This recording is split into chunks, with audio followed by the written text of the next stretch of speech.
Eu quero compartilhar com vocês uma palavra muito importante que vem dentro de um momento e de um contexto assim onde Deus tem falado conosco algumas coisas importantíssimas. Eu queria que você abrisse a sua Bíblia no livro de Eclesiastes, no capítulo 10.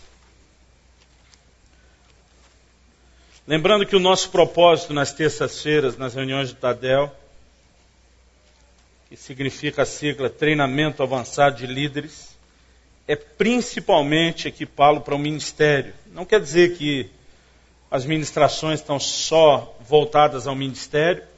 Nós podemos falar sobre família e te ajudar a viver o modelo de Deus para o ministério. Nós podemos falar de santidade e estar capacitando você para o ministério. Mas eu quero trazer uma palavra hoje que eu vou chamar de um ministério fundamentado na oração. Eu quero fazer uma relação da oração com a nossa vida ministerial, né? Nós podemos falar muita coisa dentro da oração, da relação com Deus, né? Podemos falar especificamente só de intercessão, de algum tipo de oração, mas eu quero falar sobre um ministério fundamentado na oração. E eu quero começar com Eclesiastes, capítulo 10, versículo 9 e 10, que diz assim: quem arranca pedras será maltratado por elas, e o que racha lenha expõe-se ao perigo. Diga comigo, racha lenha. Então ele diz no versículo 10, se o ferro está embotado e não se lhe afia o corte, é preciso redobrar a força. Outra versão diz pôr mais força. Mas a sabedoria resolve com bom êxito. Outra versão diz a sabedoria é proveitosa para dar prosperidade. Querido, do que Salomão, pelo Espírito de Deus, está aqui falando?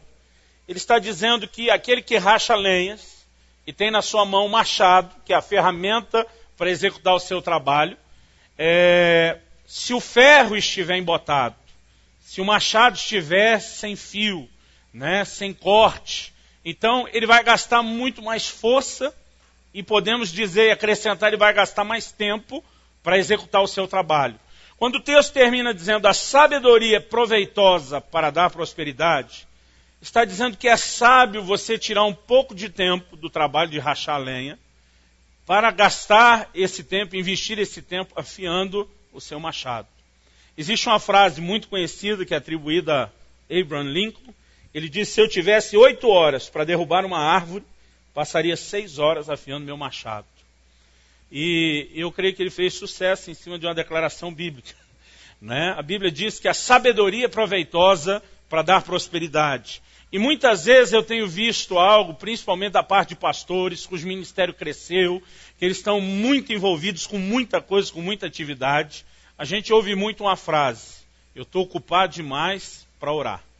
Né? Aliás, eu gosto de um livro que eu li alguns anos atrás, do Bill Hybels, pastor de uma das maiores igrejas dos Estados Unidos, com a rede ministerial no mundo todo. Ele escreveu um livro que ele intitulou da seguinte forma, ocupado demais para deixar de orar. Né? Diz, o ministério dele hoje já foi tão longe, tomou uma dimensão tal, que ai dele se parar de orar. Mas, querido, eu posso dizer por experiência, olhando para a minha vida, para a vida de muitos pastores amigos, de pessoas que a gente acompanha, que existe uma armadilha que pode nos envolver, à medida que o ministério cresce, que as células começam a multiplicar, que nós começamos a tocar mais gente, que muitas vezes esquecemos a importância de que o nosso ministério seja fundamentado na oração. A oração tem que ser o fundamento, o alicerce. Todo o restante que nós vamos construir deve ser em cima do alicerce. E nunca, nunca podemos pensar na possibilidade de não ter esse alicerce ou esse fundamento de oração. Você pode dizer amém? Em 1 Timóteo, no capítulo 2, o apóstolo Paulo fala algo muito sério. Ele diz assim, eu exorto antes de tudo que se use a prática de súplicas, orações, intercessões em favor de todos os homens. A frase que eu quero tomar aqui desse texto é quando ele diz, antes de tudo. Você pode repetir isso comigo? Diga, antes de tudo. Vira para alguém perto de você, dá um sorriso de crente, daquele melhor que você puder, e fala para ele, antes de tudo. Irmãos, a carta a Timóteo é parte do que nós chamamos das epístolas pastorais. Ele está orientando líderes como conduzir a igreja. Aliás, no capítulo 4, ele diz, olha, eu quero que você saiba como proceder na casa de Deus. Então, não são só orientações sobre a vida cristã de Timóteo, mas sobre a maneira como ele deveria conduzir a própria igreja. Ele diz, olha, antes de tudo, e antes de tudo quer dizer antes de tudo mesmo, ele diz, eu exorto que vocês usem a prática de orações. No fim do ano passado agora, nós estivemos ministrando em São Paulo, e tivemos a oportunidade de estar ministrando junto.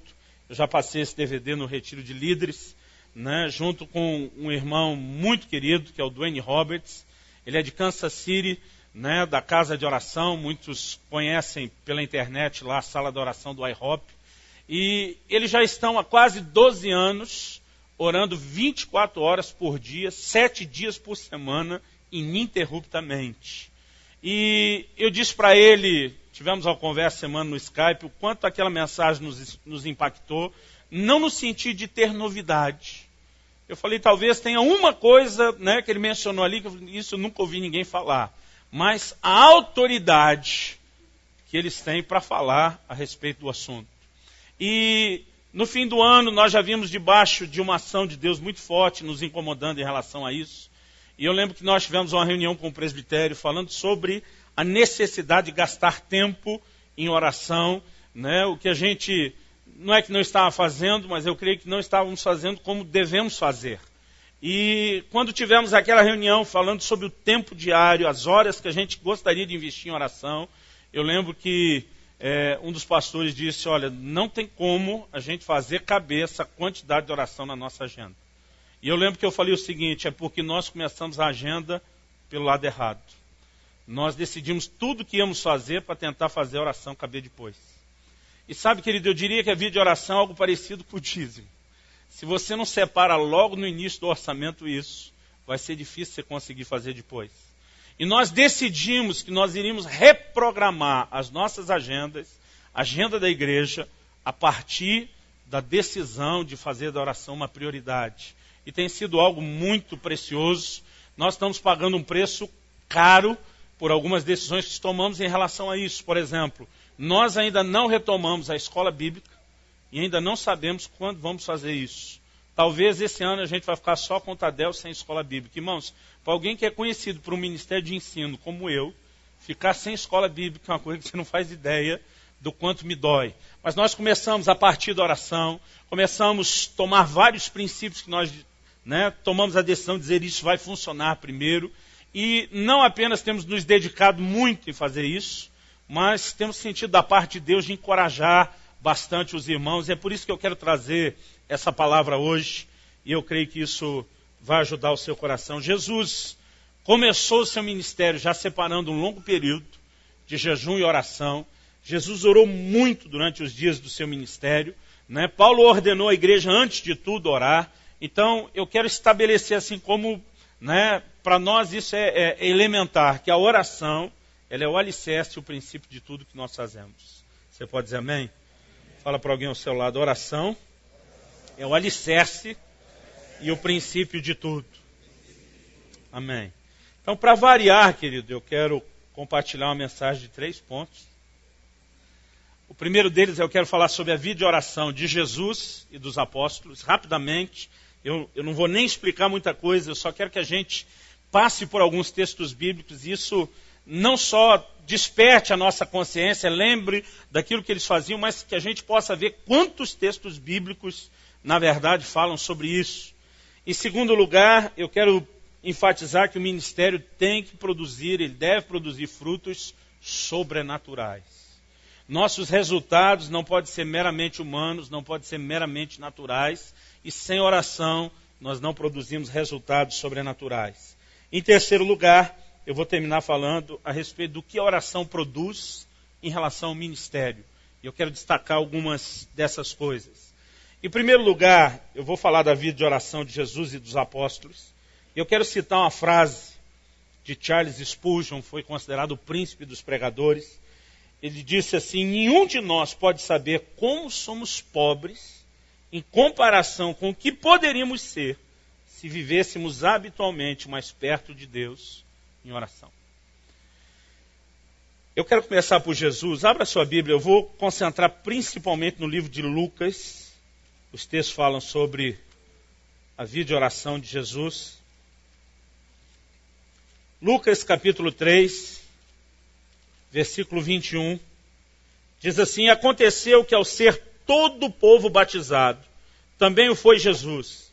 Estando ele a orar, preste atenção nessa frase, estando ele a orar, o céu se abriu e o Espírito Santo desceu sobre ele. Normalmente nós falamos do Espírito Santo descendo sobre Jesus pelo simples fato de ele ter sido batizado. Mas a Bíblia diz, estando ele a orar, o céu se abriu e o Espírito Santo desceu sobre ele. A maior chave, querido, para que o céu se abra e o Espírito Santo venha sobre você, ainda é a vida de oração. Você pode dizer amém? Em Lucas, no capítulo 4, no versículo 42, a Bíblia diz, sendo dia, outro texto diz, amanhecendo, saiu e foi para um lugar deserto. E as multidões o procuravam e foram até junto dele e instavam para que não os deixasse. Se você cruzar esse texto com Marcos 1, 35, é o que nós chamamos dos evangelhos sinóticos, que relatam as mesmas coisas, você vai ver que Marcos 1, 35, descrevendo exatamente a mesma cena, o mesmo lugar, diz por que Jesus levantou cedo. Diz, sendo ainda alta madrugada, levantou-se Jesus para orar, e foi para um lugar deserto. Em Lucas, no capítulo 5, no versículo 15 e 16, a Bíblia diz assim, porém o que se dizia a seu respeito cada vez mais se divulgava, e grandes multidões afluíam para o ouvirem e serem curadas de suas enfermidades. Ele, porém, se retirava para lugares solitários e orava. Irmãos, como eu disse antes, a desculpa de muitos é o ministério cresce, não tenho tempo de orar. Quando você olha para Jesus, quanto mais o ministério bombava, mais ele procurava os lugares retirados, afastados, solitários. A Bíblia diz que Jesus se retirava e orava. Lucas capítulo 6, versículo 12. Naqueles dias retirou-se para o monte, de novo a expressão retirar-se. Retirou-se para o monte a fim de orar e passou a noite orando a Deus. Diga comigo, e passou a noite orando a Deus.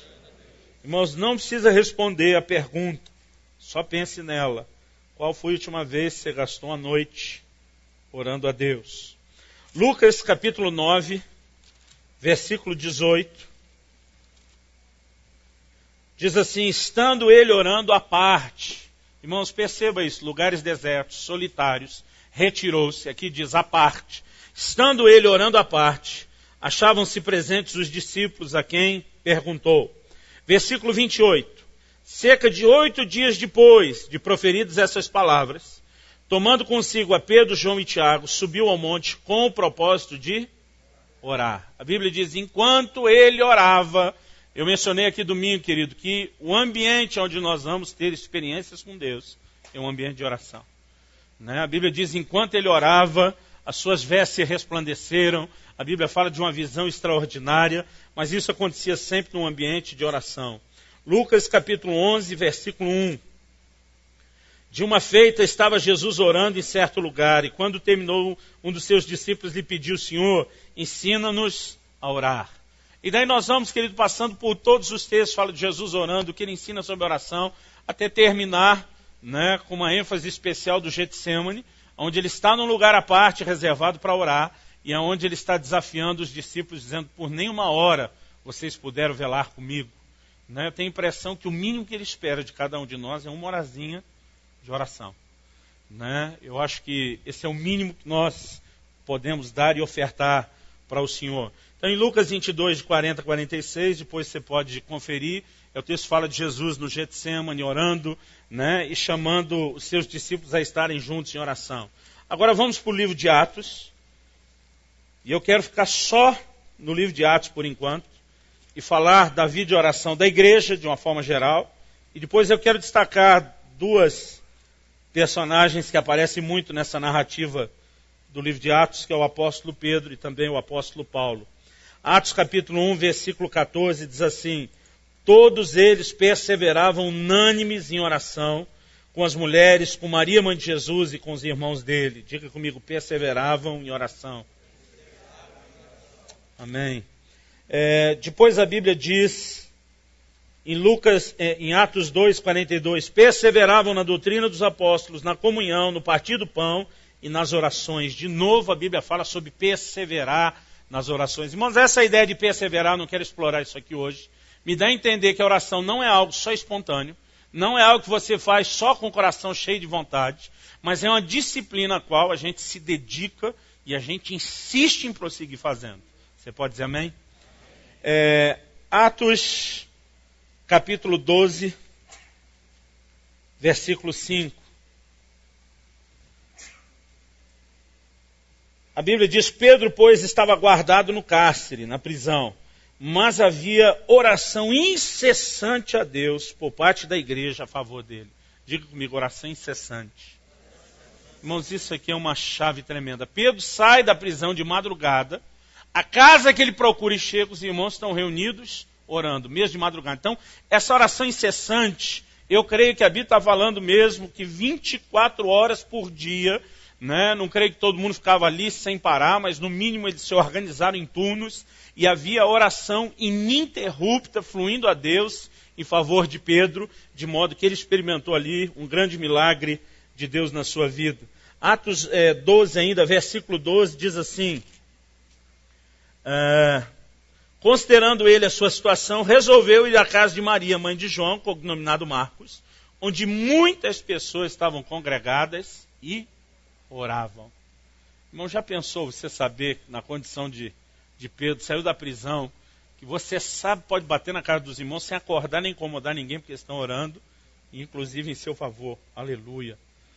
Atos capítulo 13, versículo 2, né, fala de um grupo de irmãos de ministérios poderosos, profetas, mestres, na igreja de Antioquia. A Bíblia diz: ministrando eles ao Senhor e jejuando, disse o Espírito Santo: separai-me agora Barnabé e a Saulo para a obra a que eu os tenho chamado. Eu gosto de ver, querido, que eles não estavam reunidos só para funções administrativas. Ainda que você veja uma figura, para mim, uma figura clara do presbitério da igreja reunido, né? Eles não estavam reunidos somente para tomar decisões, para traçar, estabelecer uma programação, mas eles tinham separado um tempo para ministrar ao Senhor, em jejum. E nesse ambiente onde estão ministrando ao Senhor, é um ambiente onde o Espírito Santo pode se manifestar, trazer direção, orientação profética e manifestar o governo dele sobre a vida da igreja. Amém? Então, nós vemos esse exemplo também. Atos 14, 23. Diz assim: promovendo-lhes em cada igreja a eleição de presbíteros, depois de orar com jejuns, os encomendaram ao Senhor em quem haviam crido. Depois de realizar a obra missionária, plantar muitas frentes de trabalho, eles voltam nessas igrejas organizando a liderança. Mas não fizeram isso sem primeiro promover um tempo de oração e jejum, para somente depois disso seguir com essas questões tão delicadas e importantes de estabelecerem os ministérios. Atos capítulo 21, versículo 5.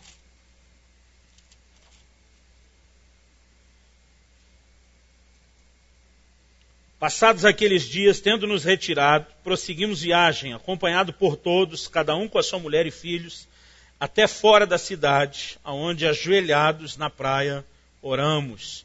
Então a Bíblia mostra aqui nas viagens de Paulo algo interessante, né? Um momento em que eles podiam só ter feito uma despedida, uma festa, só regada a comes e bebes, né? A Bíblia mostra que antes da viagem, os irmãos separam-se com as famílias, vão para um lugar retirado. A Bíblia diz: se ajoelharam e oraram. Isso era parte da vida de oração da igreja. Deixa eu mostrar um pouco isso na vida de Pedro. Atos capítulo 3, versículo 1, quando Pedro e João levantam aquele paralítico na porta do templo, a Bíblia diz: Pedro e João subiam ao templo para a oração da hora nona. Né? Era algo, querido, que já tinha se tornado parte da vida, né, de oração diária deles. Eles tinham um momento certo, onde eles, não, essa é a hora do nosso tempo com Deus, o tempo de oração. Atos capítulo 4, versículo 23 e 24, fala de Pedro e João, depois de terem sido presos por causa do milagre que eles operaram, né? Agora eles são soltos, e o texto diz assim que, uma vez soltos, procuraram os irmãos, lhes contaram quantas coisas lhes haviam dito os principais sacerdotes e os anciãos, e a Bíblia diz: ouvindo isso, unânimes, levantaram a voz a Deus e disseram: Tu, soberano Senhor. E a Bíblia descreve a oração que eles fizeram e termina dizendo no versículo 31, que depois deles orarem, tremeu o lugar onde estavam reunidos e todos foram cheios do Espírito Santo. Atos capítulo 6, no versículo 3 e 4, Nós vemos os apóstolos reunindo a multidão, a congregação dos discípulos, para dizer, não é razoável que abandonemos a palavra do Senhor para servir as mesas. Eles dizem, nós vamos começar a levantar pessoas que nos ajudem com determinadas tarefas, porque eles dizem, nós vamos nos dedicar à oração e ao ministério da palavra. Você vê na vida de Pedro não só a preocupação de que ele e João continuem orando, né, mas eles externando isso para a igreja, o como isso era prioridade, é o começo de tudo. E muitas vezes, querido, nós temos essa dificuldade, já contei isso aqui, eu tenho certeza que isso não aconteceu só comigo, porque eu já ouvi essa história de outros pastores em outros lugares, mas eu sempre conto de uma ocasião em que estava orando, e um irmão me ligou, pergunta, pastor, está fazendo o quê? Eu disse, estou orando. Ele disse, já que não está fazendo nada, vamos fazer uma visita? Né? Porque para muitos que de oração, aquele tipo de coisa, bom, você não está fazendo nada, nós não cremos nisso. Né? Uma vez ouvi uma afirmação, né, de um pastor dizendo que pastor gasta muito tempo trancado em oração porque não sabe fazer as coisas direito. Eu não confio nisso, querido, é porque são pessoas que acreditam que não podem ser autossuficientes. Elas precisam depender do Senhor, trazer o mover do Senhor, trazer o céu sobre essa terra, porque esse é o plano e o propósito de Deus. Você pode dizer amém? Então, a gente olha para a vida de Pedro e vê isso. Atos capítulo 10, versículo 9. Pedro está num momento de folga, de descanso. Né? A Bíblia diz que ele está esperando a turma fazer um rango, uma comidinha na casa onde ele está hospedado. Mas a Bíblia diz que ele subiu ao telhado a fim de orar. Né? Eu acho isso muito precioso. Depois, do capítulo 9, 10, a Bíblia começa a falar muito mais do ministério de Paulo do que de Pedro. Então vamos começar em Atos 9, de 9 a 12 agora, falando de Paulo. O texto diz assim, esteve 3 dias sem ver, durante os quais nada comeu nem bebeu. Paulo já converteu, batendo 3 dias de jejum, irmãos. Fala sério. A Bíblia diz, ora, vim em Damasco um discípulo chamado Ananias. Disse-lhe o Senhor numa visão, Ananias, ao que respondeu, eis-me aqui, Senhor. Então o Senhor lhe ordenou, dispõe-te, vai à rua que se chama Direita, e na casa de Judas procura por Saulo, apelidado de Tarso, pois ele está orando, e viu entrar um homem chamado Ananias, impôs-lhe as mãos para que recuperasse a vista. O Senhor diz, Ananias, você tem que ir lá, porque ele está orando. E eu já mostrei numa visão, você indo lá ministrar a vida dele. Então você tem que ir, meu filho. Né? Mas esses 3 dias que Paulo esteve trancado, sem comer nem beber, o Senhor diz, ele está orando. Ele já nasceu debaixo desse mover de oração. E eu creio, querido, que a melhor coisa para alguém que se converte é caminhar perto de gente que ora. Né? Essa pessoa vai aprender a orar. Eu lembro no início, quando ia orar com alguns, eu ficava assim, agoniado. Né? Porque minhas orações duravam assim 10 minutos. Então, para eu orar meia hora, eu ia fazer 3 vezes o mesmo ciclo de pedido de oração. Né? E quando gastava tempo com alguns que oravam muito, eu entrava em desespero. Mas à medida que você vai andando com pessoas que oram, querido, você vai aprendendo a orar. Né? Você vai aprendendo não só como fazer, mas você vai sendo influenciado pela paixão, por aquele fogo da oração. E Paulo já começou muito bem. Atos 16, versículo 13. Quando Paulo chega na cidade de Filipos,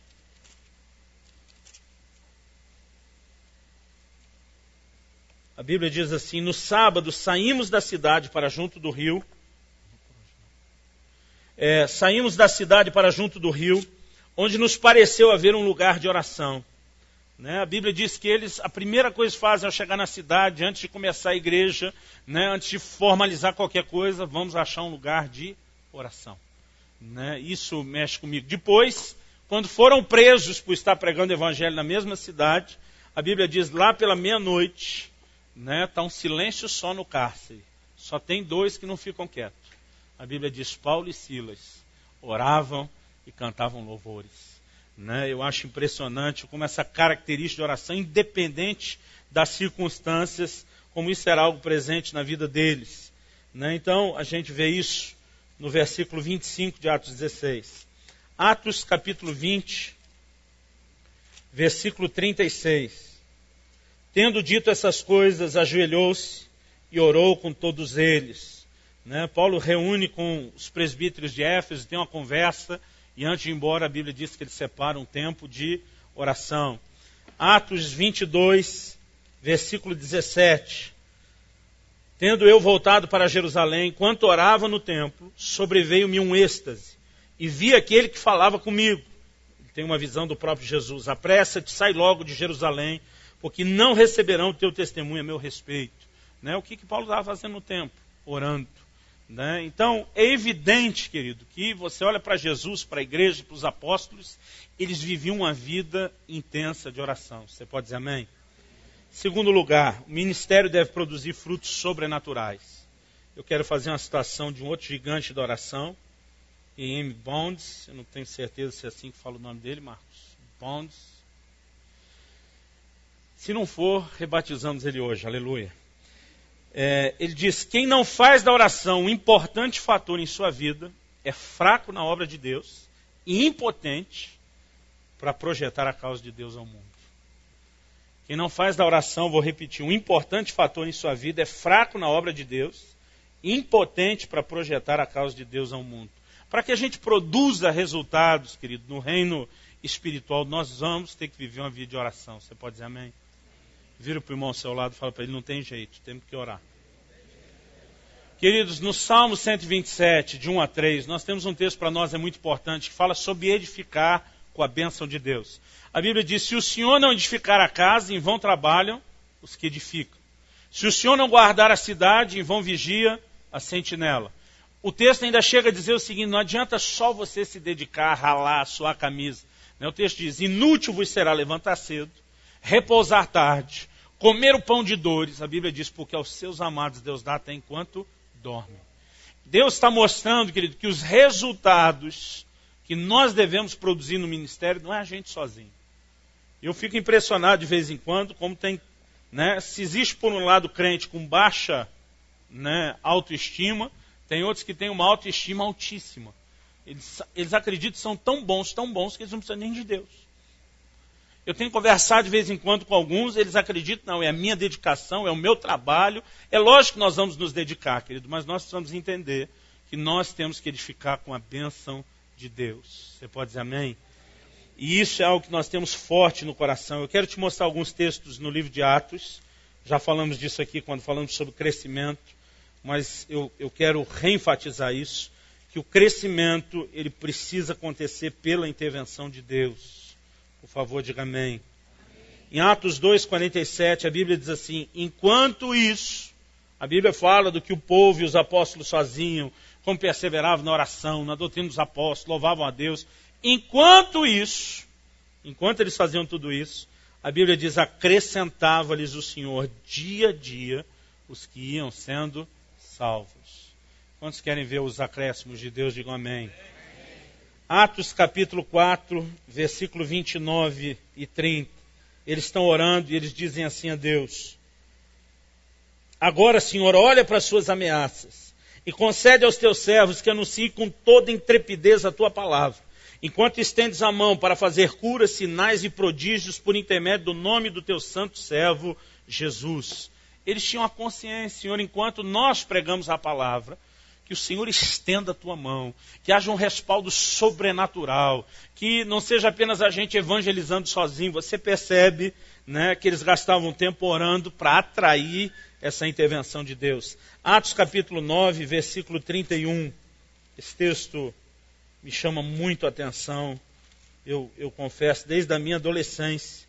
O texto diz, a igreja, na verdade, tinha paz por toda a Judéia, Galiléia e Samaria, edificando-se, caminhando no temor do Senhor. A Bíblia diz, e pelo auxílio do Espírito Santo, crescia em número. Diga comigo, pelo auxílio do Espírito Santo, crescia em número. Irmãos, há muitas formas de crescer em número.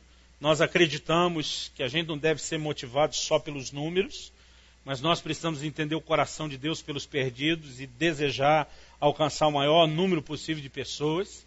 Mas existem muitas formas de você atrair números.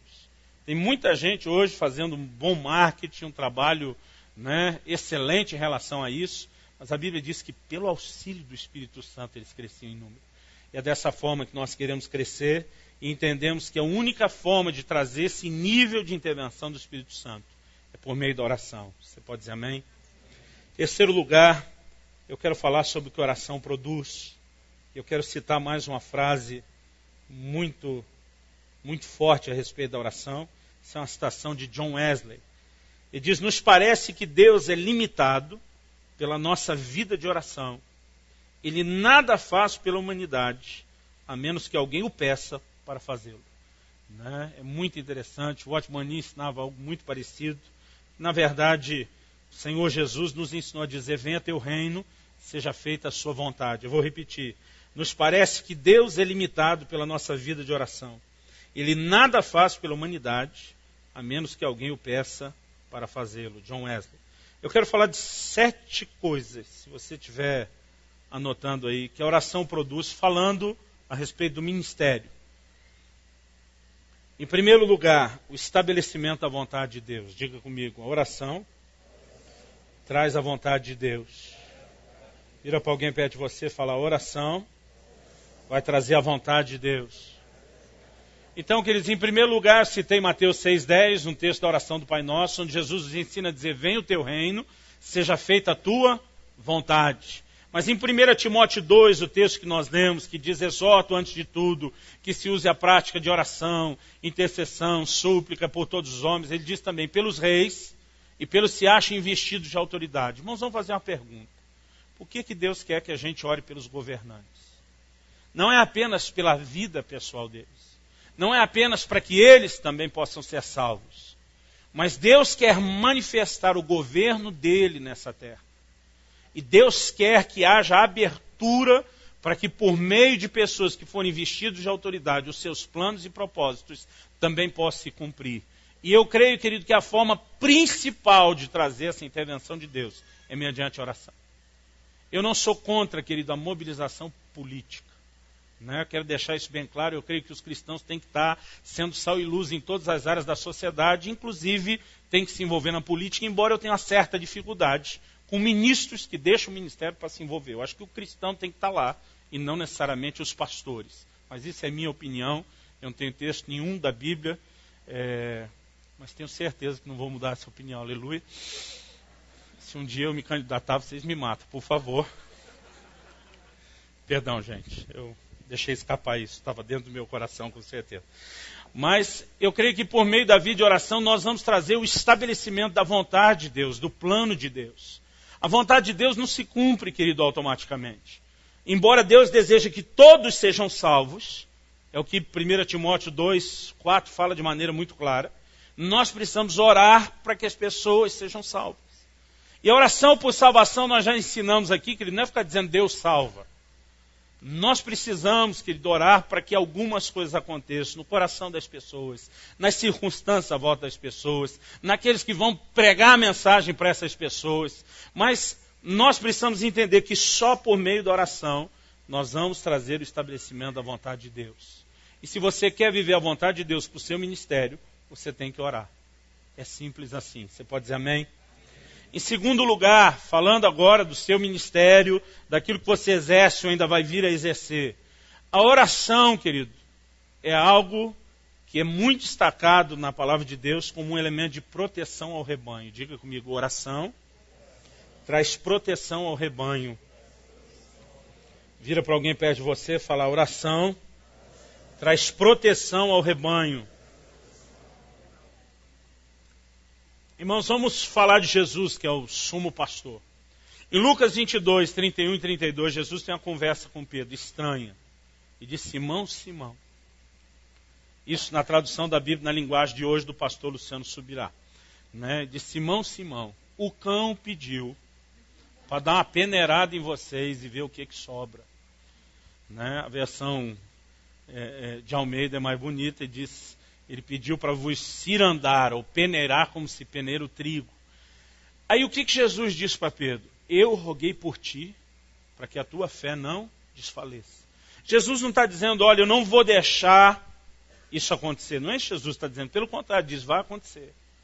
Ele diz: mas quando você se converter, depois disso, fortalece seus irmãos. O que Jesus está dizendo? Eu orei por você, eu sei que mesmo o cão passando a peneira, vai ter alguma coisa que sobra aí na sua vida. No final desse processo, você vai ter uma experiência que não só vai fortalecer você, mas vai te dar autoridade para fortalecer os seus irmãos. O que Jesus diz? Eu estou orando por você. E eu estou tranquilo, pode vir o que vier da parte do inimigo contra você. Eu já cobri a sua vida de oração. Em João, no capítulo 17, a chamada oração sacerdotal de Jesus. João 17, eu vou começar no versículo 6. Ele está orando e diz assim: manifestei o teu nome aos homens que me deste no mundo. Eram teus, tu nos confiaste e eles têm guardado a tua palavra. Agora eles reconhecem que todas as coisas que me tens dado provêm de ti. Porque eu lhes tenho transmitido as palavras que me deste, e eles as receberam, e verdadeiramente conhecem que saí de ti, e creram que tu me enviaste. É por eles que eu rogo. Não rogo pelo mundo, mas por aqueles que me deste, porque são teus. Ora, todas as minhas coisas são tuas, e as tuas coisas são minhas, e neles eu sou glorificado. Já não estou no mundo, mas eles continuam no mundo, ao passo que eu vou para junto de ti. Pai Santo, guarda-os em teu nome que me deste, para que eles sejam um, assim como nós. Quando eu estava com eles, guardava-os no teu nome que me deste e protegi-os, e nenhum deles se perdeu, exceto o filho da perdição, para que se cumprisse a escritura. Mas agora vou para junto de ti. Isto falo no mundo, para que eles tenham o meu gozo completo em si mesmo. Eu lhes tenho dado a tua palavra, e o mundo os odiou, porque eles não são do mundo, como também eu não sou. Não peço que os tires do mundo, e sim que os guardes do mal. O tempo todo, querido, você olha e percebe, né, que a ênfase dessa oração é o quê? Guarda-os, protege-os. Quando eu estava perto, eu guardei, eu pastorei, eu cerquei. Agora estou deixando eles, Senhor, estabelece a tua proteção. Eles estão na contramão do sistema, o mundo odeia eles, mas guarda. Não precisa tirar eles do mundo, não precisa arrancá-los do problema, mas sustenta, seja força, seja proteção. Querido, a oração, ela é um elemento poderoso de proteção na vida dos nossos liderados. Você pode dizer amém? Fala para alguém ao seu lado, diga: você não pode exercer o ministério sem oração. Irmãos, na verdade, o que nós fazemos por oração é estender aos outros aquilo que já devemos fazer por nós. Jesus nos ensinou na oração modelo a dizer: não nos deixe cair em tentação, livra-nos do mal. Então nós já devemos orar por nós, pedindo proteção, e nós devemos interceder pelos outros, para que eles vivam debaixo de proteção. Você pode dizer amém? Então, em primeiro lugar, o estabelecimento da vontade de Deus. Em segundo lugar, proteção ao rebanho. Em terceiro lugar, o aperfeiçoamento dos santos. Diga comigo: aperfeiçoamento dos santos. Vira para alguém ao seu lado, diga: aperfeiçoamento dos santos. Queridos, Paulo diz assim em Gálatas 4,19: meus filhinhos, por quem de novo sinto dores de parto, até que Cristo seja formado em vós.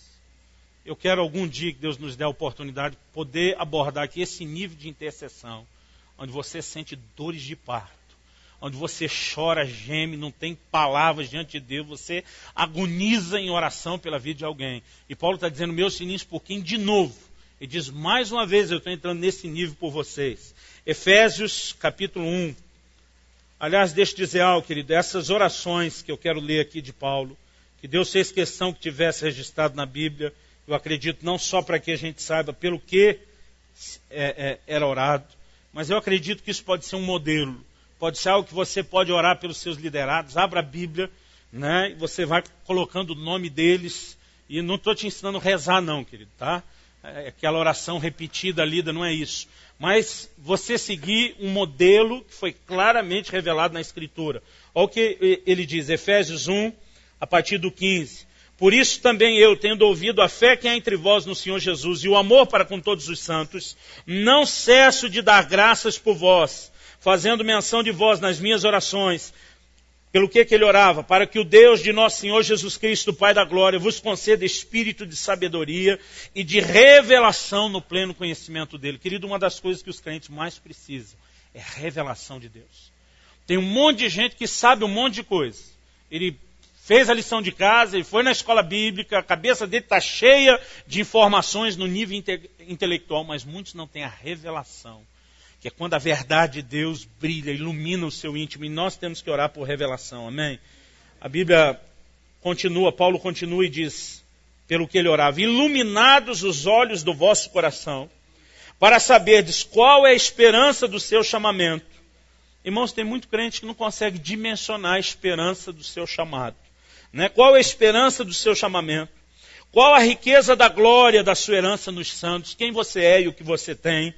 Qual a suprema grandeza do seu poder para com os que cremos? Tem crente que acha que é pequenininho demais, e Deus também. Eles têm que entender qual a suprema grandeza do poder de Deus para conosco, os que cremos. A Bíblia diz, segundo a eficácia da força do seu poder, o qual exerceu ele em Cristo, ressuscitando dentre os mortos e fazendo sentar-se à sua direita nos lugares celestiais, acima de todo principado, potestade, poder, domínio e de todo nome que se possa referir, não só no presente século, mas também no vindouro. A Bíblia diz que o poder de Deus que está operando na minha e na sua vida é o mesmo poder que ressuscitou Jesus dentre os mortos. Você acha isso coisa pouca, irmão?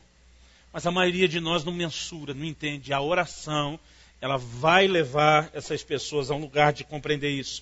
Efésios ainda, capítulo 3, a partir do 14 até o 19. Por essa causa me ponho de joelhos diante do Pai, de quem toma o nome toda a família, tanto no céu como sobre a terra, para que, segundo a riqueza da sua glória, vos conceda que sejais fortalecidos com poder, mediante o seu Espírito no homem interior, e assim habite Cristo no vosso coração pela fé, estando vós arraigados e alicerçados em amor, a fim de poderdes compreender com todos os santos qual é a largura, o comprimento, a altura e a profundidade, e conhecer o amor de Cristo, que excede todo entendimento, para que sejais tomados de toda a plenitude de Deus.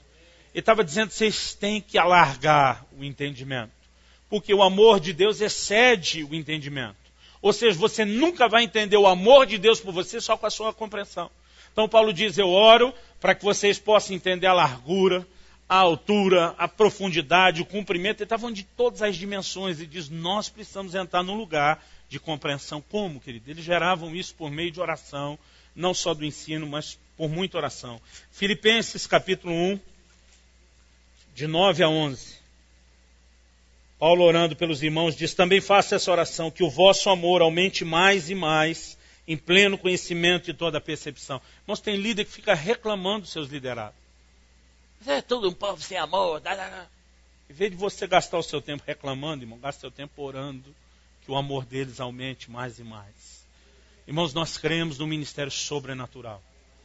Eu não creio que Deus faria isso conosco, de tentar fazer a gente aperfeiçoar os santos na nossa capacidade. A gente não consegue aperfeiçoar nem a vida da gente sozinho, né? Como é que nós vamos aperfeiçoar a vida dos outros? Mas nesse nível de resultado sobrenatural que se adquire pela oração, nós vamos chegar lá, você pode dizer amém? Que o vosso amor aumente mais e mais em pleno conhecimento e toda percepção, para aprovardes as coisas excelentes e seres sinceros, inculpáveis para o dia de Cristo, cheios do fruto de justiça, o qual é mediante Jesus Cristo para a glória e louvor de Deus. Quantos acham que isso era uma boa oração? Diga amém. Amém. Colossenses capítulo 1, também do 9 ao 11. E diz, por essa razão também nós, desde o dia em que o ouvimos, não cessamos de orar por vós. Diga comigo, não cessar de orar. Fala para o irmão ao seu lado, diz, não para de orar por esse povo não. Não cessamos de orar por vós e de pedir que transbordeis de pleno conhecimento da sua vontade. Irmãos, nós temos que orar não só para que a vontade se cumpra na nossa vida, na vida das pessoas que estamos cuidando, mas que as pessoas transbordem do conhecimento completo da vontade. Ele diz, em toda sabedoria e entendimento espiritual, a fim de viverdes de modo digno do Senhor, para o seu inteiro agrado, frutificando em toda boa obra e crescendo no pleno conhecimento de Deus, sendo fortalecidos com todo o poder, segundo a força da sua glória, em toda perseverança e longanimidade com alegria. Quantos acham que isso é uma boa oração? Irmãos, a transformação da vida de alguém é algo sobrenatural, não é resultado do trabalho humano. Nós vamos fazer a nossa parte, mas nós temos que interceder e orar muito pela vida das pessoas. Você pode dizer amém? O que a oração produz, querido? Ela também produz no nosso meio o mover do Espírito Santo. Nós lemos em Atos 4, esse é o quarto ponto, anote aí, o mover do Espírito Santo. Diga, o mover do Espírito Santo. Faz uma cara de crente bem bonito para o irmão ao seu lado, fala para ele o mover do Espírito Santo. Nós vimos em Atos 4, 29, eles clamando, né, que eles possam proclamar a palavra com intrepidez, que o Senhor se mova com sinais. E a Bíblia diz, e tremeu o lugar onde estavam reunidos e todos foram cheios do Espírito Santo. A Bíblia fala no dia de Pentecostes que aquela turma estava ali trancada, orando. Né? O mover do Espírito, querido, ele é gerado mediante oração. Você pode dizer amém? Em 1 Coríntios 14, no versículo 12 e 13, Paulo fala algo interessante. No 12 ele diz, Visto que desejais dons espirituais, procurai progredir neles. Irmãos, nós temos que nos dedicar em crescer nesse assunto dos dons. Você pode dizer amém? Agora, no versículo 13, Paulo diz assim: aquele que fala em línguas, ore para que possa interpretar. Quer dizer, se não tem interpretação, quer alcançar isso? Ora.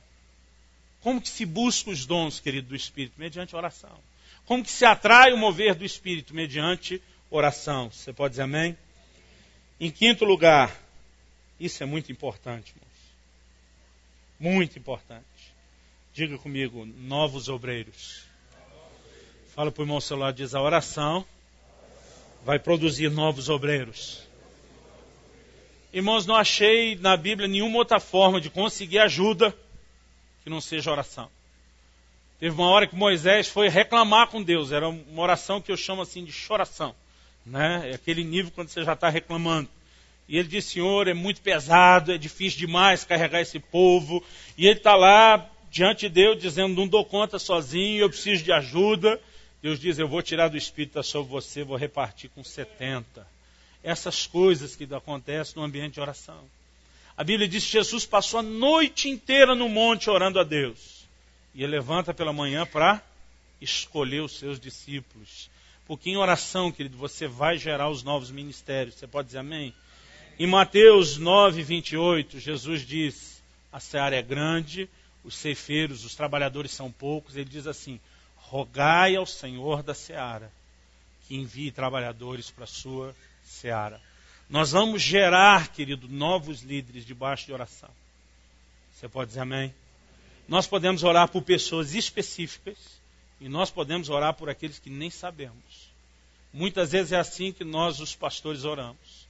Às vezes a gente pega um de vocês, mira em cima e é um torpedo atrás do outro. Diz: Senhor, ele não se sente pronto ainda, mas eu creio que o Senhor vai trazer esse nível de confiança no coração deles. Eu creio que eles vão conseguir entender que não vão fazer sozinho. Jesus, querido, o tempo todo animava os discípulos dele. Isso me faz entender que é normal a reação de muitos quando a gente quer envolver no ministério e eles ficam assustados. Mas Jesus dizia assim: eu vou colocar vocês diante de reis. Irmãos, existia todo um protocolo, né? Principalmente depois da influência da Grécia, não só da filosofia, mas da oratória. Não era qualquer um que podia se apresentar e falar. E quando Jesus começa a dizer: vocês vão estar diante de reis, já imagina a perninha de alguns deles tremendo. Mas ele diz: naquela hora não se preocupa com o que, nem com como você vai falar. Fala para o irmão ao seu lado, diga: não se preocupe. Fala para o outro irmão, diz: não se preocupe. Jesus diz: porque naquela hora não vão ser vocês falando, o Espírito de vosso Pai vai falar por meio de vocês. Você crê nisso? Agora nós precisamos, querido, despertar, né, toda essa nova liderança por meio de oração. Então, querido, a melhor forma, a desculpa de alguns não multiplicar célula é: não tenho quem. Então você sabe que você tem que viver sua liderança de célula orando por novos líderes. Não só a próxima multiplicação, irmão, para todas as outras. Em nome de Jesus. Você pode dizer amém? Em Lucas, no capítulo 6, no verso 12 e 13, está o texto que eu citei de Jesus orando, escolhendo seus discípulos. A forma bíblica de gerar novos líderes é através da oração. Sexto lugar, o que a oração produz? Guerra contra as trevas. Diga para o irmão ao seu lado: guerra contra as trevas. Irmãos, em Mateus, no capítulo 17, e no verso 21,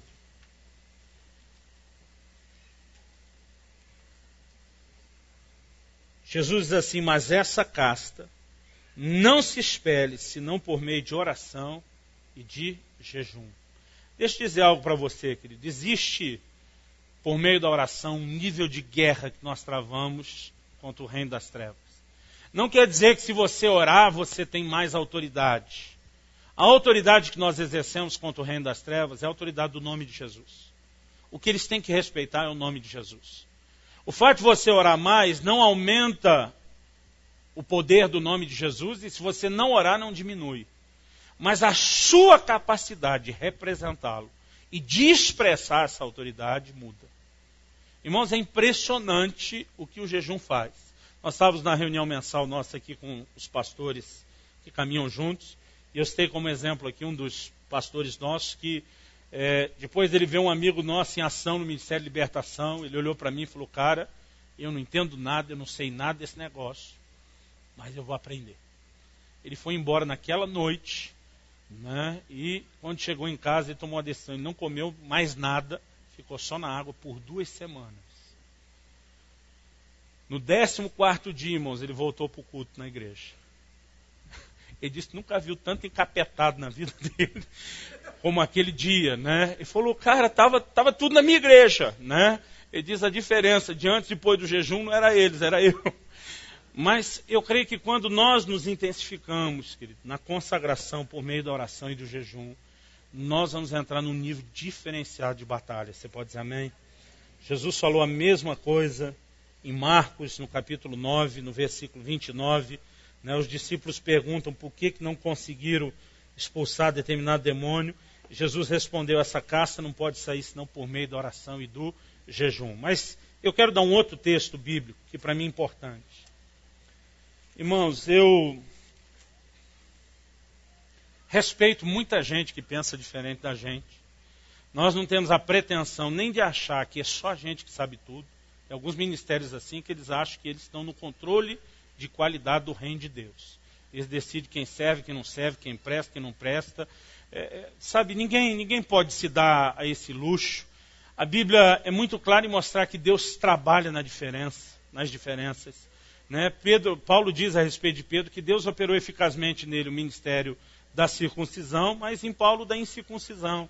Deus vai usar pessoas diferentes, de formas diferentes. E sabe, eu não consigo colocar meus amigos pastores juntos. Se eu botar tudo junto da briga, né? Porque tem todo tipo de doutrina, de prática, mas nós temos aprendido, querido, a respeitar mesmo pessoas que ainda pensam diferente. E eu não quero nunca que nada que a gente fala aqui seja munição para atacar ninguém. Amém? Então, deixando isso claro, eu acho que algumas pessoas estão muito equivocadas a respeito de guerra espiritual. Alguns acham que guerra espiritual é só quando você levanta a voz e você começa a confrontar um determinado principado ou potestade. Agora sim, esse está fazendo guerra. Mas a igreja que não sabe de cor o nome de todos os principados e potestades, suas patentes e hierarquia, é a igreja que não faz batalha espiritual. Eu ouço isso muito. Deixa eu te dizer o que eu penso. Em Efésios, no capítulo 6, é um dos textos da Bíblia que mais claramente fala sobre guerra. Ele diz, nossa luta não é contra a carne e o sangue, e sim contra principados e potestades, contra os dominadores desse mundo tenebroso, contra as forças espirituais do mal nas regiões celestes. Então, nós estamos em guerra, diferente das guerras do Velho Testamento, onde eles lutavam com pessoas, carne e sangue, na base de espada, lança, funda, né, pedrada, cuspida, arranhão, mordida, o que puder ser usado. A nossa batalha não é contra pessoas. Nós estamos numa batalha que é espiritual. Você pode dizer amém? Agora, para essa batalha, a Bíblia diz a partir do versículo 13, portanto, tomai toda a armadura de Deus, para que possais resistir no dia mau e depois de teres vencido tudo, permanecer inabaláveis. A armadura é um conjunto de armas. Quais são essas armas? Ele diz, estai, pois, firmes, cingindo-vos com a verdade. Diga comigo, vestir-se com a verdade. Ele também diz, com a couraça da justiça. Fala comigo, couraça da justiça. Ele diz, calçar os pés com a preparação do evangelho da paz. Fala, calçar os pés. Ele diz, embraçando sempre o escudo da fé, com o qual podereis apagar os dardos inflamados do maligno. Diga, escudo da fé. Ele diz, tomai também o capacete da salvação. Diga, capacete da salvação. E diz a espada do Espírito, que é a palavra de Deus. Diga, espada do Espírito. Irmãos, quando a Bíblia fala da armadura, ela fala de calçar os pés para a preparação do Evangelho, cingir com a verdade, por cima pôr a couraça da justiça. Ele está fazendo alusão, né, à armadura que os romanos usavam na batalha. O escudo da fé, o capacete da salvação e a espada do Espírito. Todas as outras armas são de defesa. A única arma ofensiva, querida, a Bíblia diz, é a espada do Espírito, que é a palavra. Quando Jesus guerreou contra o diabo, o que ele usou o tempo todo? A palavra. Agora, nenhum lugar dessa armadura diz que a oração é uma arma que você tem que usar. Mas olha o que diz o versículo 18. O 17 diz, tomando a espada do Espírito, que é a palavra de Deus, como? Como que eu uso a palavra? Com toda oração e súplica, orando em todo o tempo no Espírito, e para isso vigiando com toda perseverança e súplica por todos os santos, e também por mim, para que me seja dada no abrir da minha boca a palavra, para com intrepidez fazer conhecido o mistério do Evangelho. Irmãos, a oração não é uma arma, a oração é a guerra. Nós usamos todas essas armas na oração. Oração não é arma, oração é a guerra. Isso significa o quê? Que quando você está orando e dizendo, Senhor, venha o teu reino, seja feita a tua vontade, você está fazendo guerra. Quando você está intercedendo para que alguém se converta, você está fazendo guerra. Quando você está orando para que a palavra de Deus seja proclamada com ousadia, seguida de sinais, você está fazendo guerra. Você não precisa desafiar um principado para fazer guerra. Isso não quer dizer que a gente não possa se mover nesse nível profético de autoridade. Mas guerra, querido, não é só quando você diz que é guerra. Todo momento que você está orando, você está trazendo o reino de Deus e acuando o reino das trevas. E quando nós deixamos de orar, nós nos tornamos impotentes em produzir avanço do reino de Deus. Porque isso é uma batalha que você só consegue vencer por meio da oração. Mas a oração, ela é a guerra. Você pode dizer amém? Colossenses 4,12, Paulo fala de um camarada que realmente se interessava por eles, né, por aqueles irmãos. E o argumento que ele usa para provar o interesse que ele tinha pelos irmãos, ele diz assim, saúda-vos Epáfras, Colossenses 4,12, que é dentre vós servo de Cristo Jesus, o qual se esforça sobremaneira, continuamente por vós nas orações, para que vos conserveis perfeitos e plenamente convictos em toda a vontade de Deus. Como que a igreja vai ser guardada, conservada dentro do propósito de Deus? Com pessoas que lutam por elas com muita oração. O texto traduzido aqui, se esforço, foi traduzido em várias versões, como luta, batalha, combate por vós. Mas não fala só de lutar, querido, fala de fazer isso com grande esforço. Fala de alguém que realmente se dedica nessa peleja. Então, eu quero encorajar você a entender, querido, que a oração ela é um ato de guerra contra o reino das trevas. Quer você esteja desafiando o reino das trevas, quer você esteja chorando pelas pessoas, sem nenhum momento você dizer que repreendeu o inimigo, você está travando batalha. E nós precisamos ter a consciência que isso é guerra e vai nos levar a um nível de conquista. Você pode dizer amém? Em sétimo lugar, para terminar, a oração produz a liberação da palavra. Queridos, eu quero muito pedir oração nesse sentido. Eu fico feliz quando os irmãos ficam encorajando a gente, dizendo, pastor, as palavras são a bênção, estão animando a gente, estão fortalecendo a gente, nós estamos sendo edificados. Eu fico feliz, eu já aprendi a transferir a Deus a glória, mas a receber encorajamento. A glória de Deus, o encorajamento para que a gente procure fazer a melhor coisa possível, ele deve servir para a gente não vai confundir isso. Mas, queridos, qualquer um de nós que tem ministrado a vocês, sabe que em momento nenhum a gente pode se gloriar de coisa nenhuma. Eu sei o que é pregar a mesma mensagem, com muita dedicação, esforço e pouco coração. Pregar a mesma mensagem depois, sem muita dedicação e esforço, mas com muita oração. E a gente fica olhando e diz, o que aconteceu hoje? Tem gente que não consegue nem lembrar que é a mesma mensagem que você já pregou, de tanto que aquilo entra na vida da pessoa. Querido, eu creio que a oração, ela produz o que eu chamo da liberação da palavra. Diga comigo, liberação da palavra. Paulo, não importa, querido, o gigante que era, o pregador que era, ele o tempo todo pediu oração. Diz, irmãos, orai por nós. Para quê? Em primeiro lugar, que me seja dada a palavra. Ele está querendo dizer, eu quero ter algo de Deus para dizer às pessoas. E nós precisamos receber de Deus o que vai alimentar, encorajar e desafiar o povo. Você pode dizer amém? Mas ele diz, em primeiro lugar, que me seja dada a palavra. Segundo, que eu faça como convém fazer. Desde que eu comecei a pregar, querido, com 15 anos de idade, eu oro por essas duas coisas. Deus, que me seja dada a palavra e que eu consiga fazer como convém fazer. Há uma maneira certa de expor. Essa maneira é certa, querido, envolve muita coisa. Com o tempo a gente vai aprendendo e vai crescendo em Deus. Se você ouvir as mensagens que eu pregava no início do meu ministério, algumas delas iam assustar você. Eu lembro quanta bronca eu levei do pastor Francisco. Um dia eu estava ensinando os irmãos da igreja sobre a autoridade. Posso contar essa, Francisco? Acho que você não lembra o que é, né? E eu falei para eles, irmão, sabia que o salário do guarda, que às vezes vai te parar na rua, é pago com o seu imposto. Mas que quando ele para você para multar você lá por ter feito uma manobra errada com o carro, você não tem nenhuma autoridade de dizer para ele, quem paga seu salário sou eu, então sou eu que mando você e não em mim, né? E eu usei um exemplo até e era muito feliz, porque eu queria que eles entendessem. E no fim eu falei, eu quero que vocês saibam que o fato de vocês dizimar e ofertar isso, bancar o meu salário, não faz de vocês liderança nenhuma sobre nós.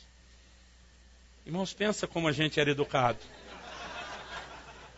Irmãos, eu pregava assim no estilo, a gente tem um estigma, né, que a gente fala do pastor Milde de Pinhar, vou entregar ele, está indo para a internet isso, né?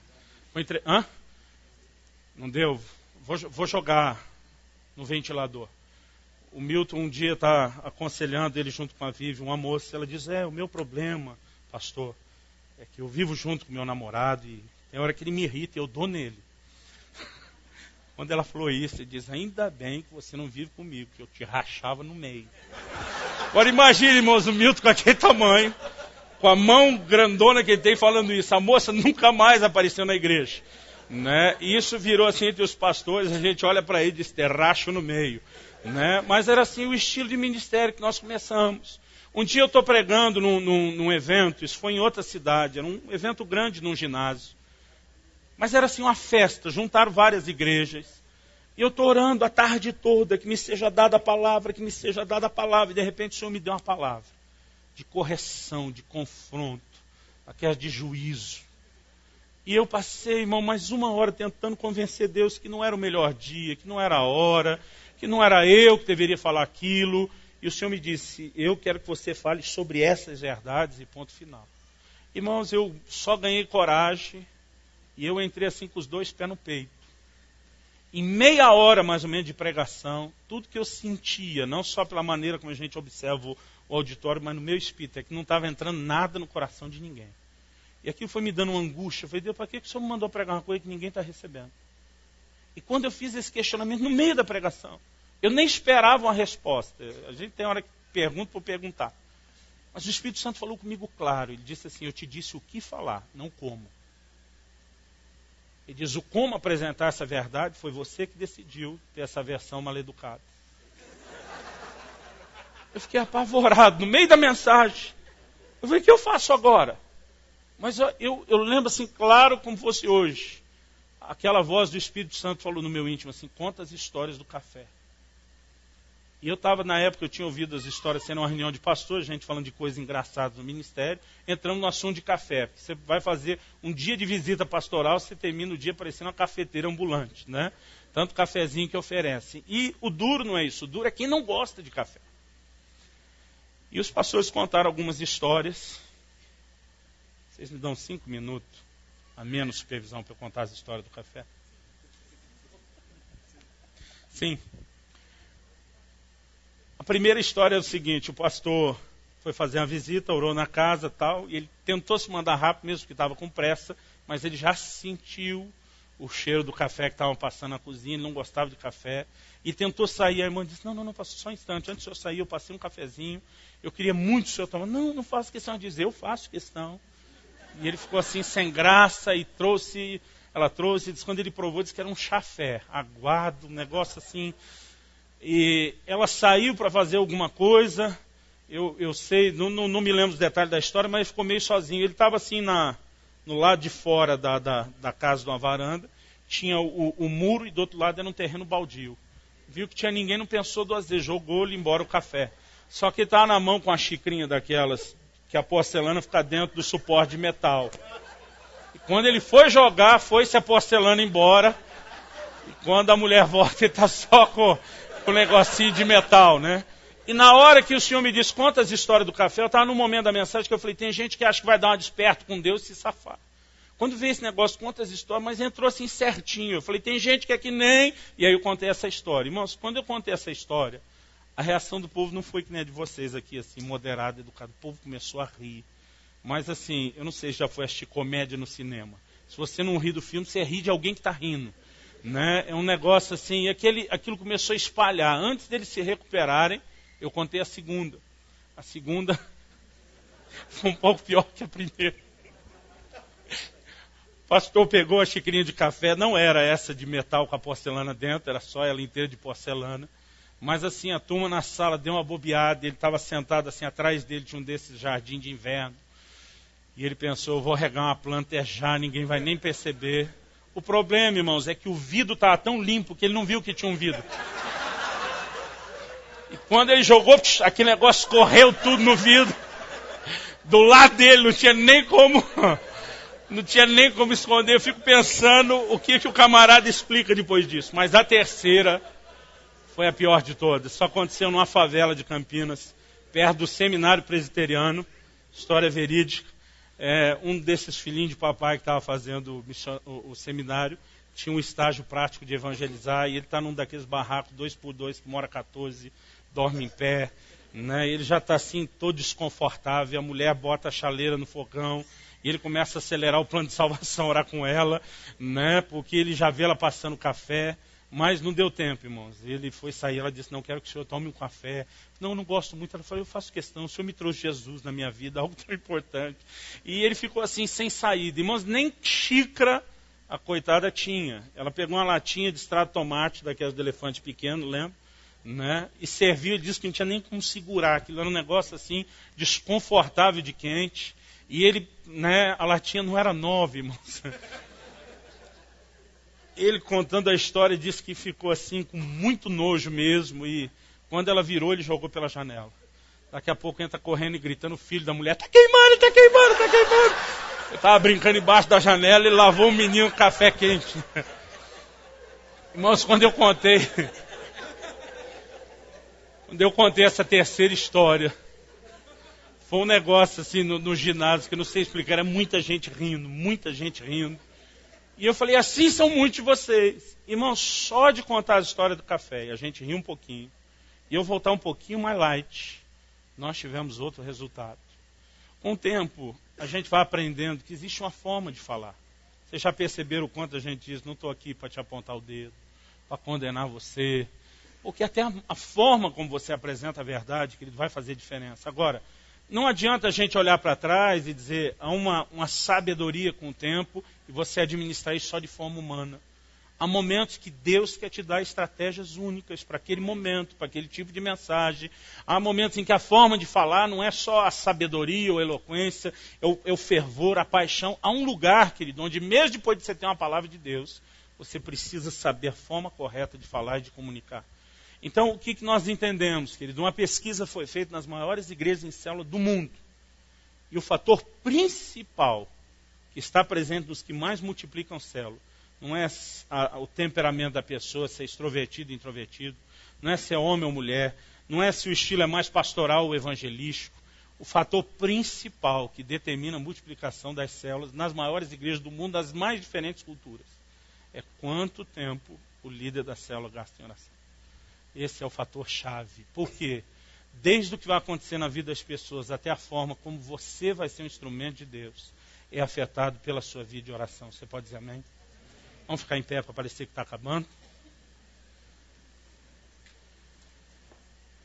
2 Tessalonicenses, capítulo 3.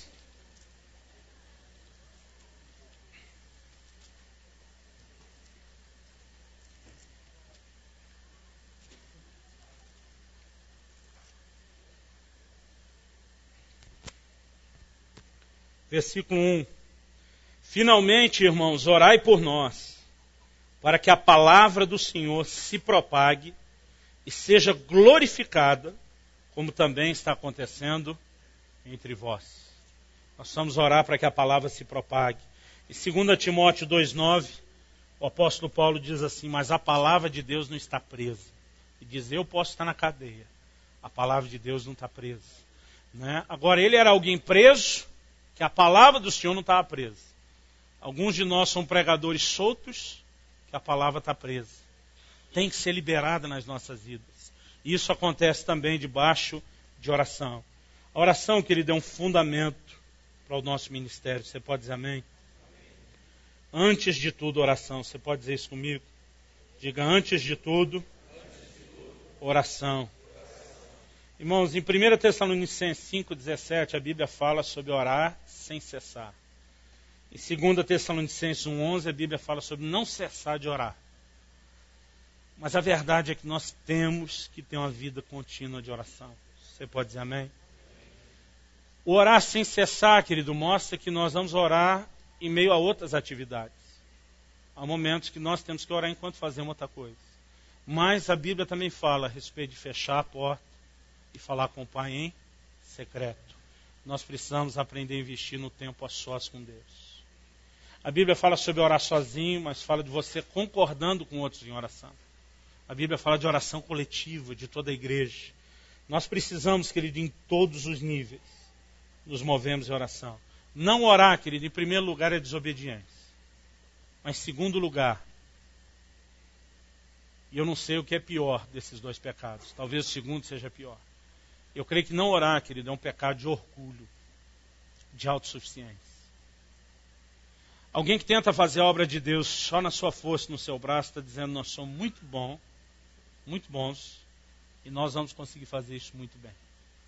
Irmãos, eu não tenho nenhum problema de confiança, de autoimagem, mas eu descobri que os resultados que Deus quer trazer são sobrenaturais, e eu não vou alcançar isso, por melhor que eu seja, eu não vou alcançar o que Deus tem. Eu creio que não orar é agir como quem diz, Deus, nós não precisamos de você. Quando na verdade o que nós mais precisamos no ministério é dizer, nós precisamos muito de você. Não importa quantas vezes, querido, eu já preguei uma mensagem, que eu posso saber de cor, que eu não preciso usar esboço, que eu... Né, quem nos ouve pregar várias vezes, tem mensagem minha que meu filho já ouviu umas 5 vezes. Ele diz, pai, quando o senhor está pregando, já até sei quando o senhor vai contar a piada.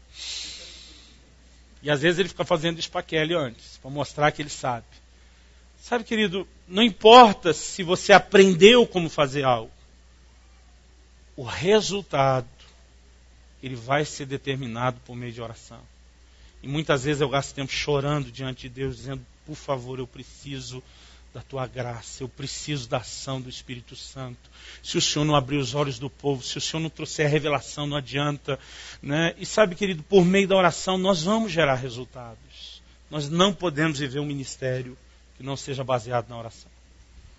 Nós não vamos ter como envolver alguns de vocês no ritmo de oração ao qual nós, como líderes, temos nos obrigado. Nós determinamos um padrão de algumas horas por dia que nós não vamos abrir mão. Né? Agora, estamos no tempo integral principalmente para cumprir esse propósito. Então não temos como passar a mesma carga sobre você.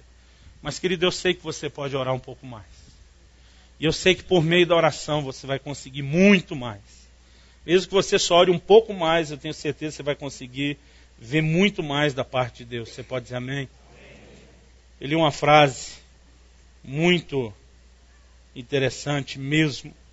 Acho que foi o Leonard Ravenhill, nunca consigo falar o nome dele.